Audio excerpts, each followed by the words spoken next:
Along with the former untouchables, the Adivasis or scheduled tribes were also granted reservations in seats and jobs. Like the scheduled caste, these Indians too had been deprived and discriminated against. The tribals had been deprived of modern health care and education, while their lands and forests had been taken away by more powerful outsiders.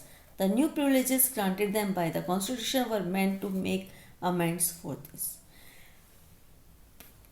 Farmer untouchables, जो पहले से ही untouchables कहे जाते थे, उनके साथ साथ आदिवासी means scheduled tribes लोगों को भी जॉब्स और लेजिस्लेचर सीट्स में रिजर्वेशन दी गई है।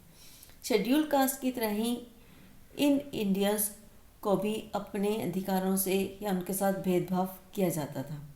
ट्राइबल्स लोगों को मॉडर्न हेल्थ केयर और एजुकेशन से वंचित रखा गया और उनके लैंड्स और फॉरेस्ट को पावरफुल आउटसाइडर्स के द्वारा ले लिया गया। ये नई प्रिविलेज कॉन्स्टिट्यूशन के द्वारा उन्हें दी गई ताकि उनकी स्थिति को सुधारा जा सके। The Constituent Assembly spent many days discussing the powers of the central government versus those of the state governments. Some members thought that the center's interest should be foremost. Only a strong center, it was argued, would be in a position to think and plan for the well-being of the country as a whole.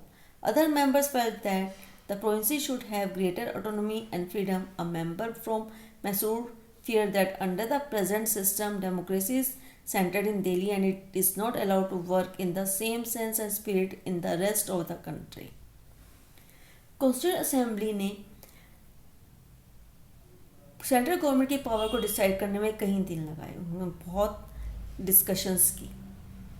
कुछ लोगों का मानना था कि centre का interest ही पहला होना चाहिए, सेंटर के पास ही पावर होनी चाहिए, कि सेंटर स्ट्रॉन्ग होना चाहिए और उसके पास ही सारी कंट्री के बारे में का भला सोचने की पावर होनी चाहिए। अन्य मेंबर्स का सोचना था कि प्रोविंसेस के पास भी फ्रीडम होनी चाहिए। तो मैसूर के जो मेंबर थे उनको डर था कि जो डेमोक्रेसी का प्रेजेंट सिस्टम है, दिल्ली में सेंटर है, वो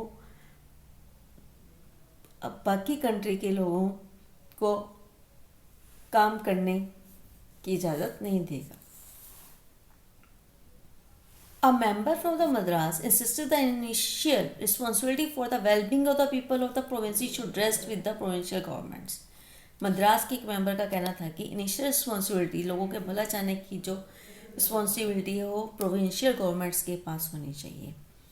the constitution sought to balance these competing claims by providing 3 lists of subjects: a union list with subjects such as taxes, defense and foreign affairs, which would be the exclusive responsibility of the center; a state list of subjects such as education and health, which would be taken care of principally by the state; a concurrent list under which would come subjects such as forest and agriculture, in which the center and the states would have joint responsibility.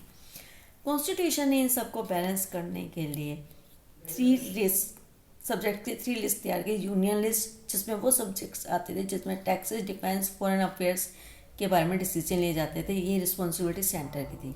एक state list of subject बनाएगी जिसमें education और health जिसको देखने की responsibility states की थी। Concurrent list बनाएगी जिसमें फॉरेस्ट और एग्रीकल्चर को इंक्लूड किया गया, जिसमें सेंटर और स्टेट गवर्नमेंट दोनों की जॉइंट रिस्पॉन्सिबिलिटी रखी गई।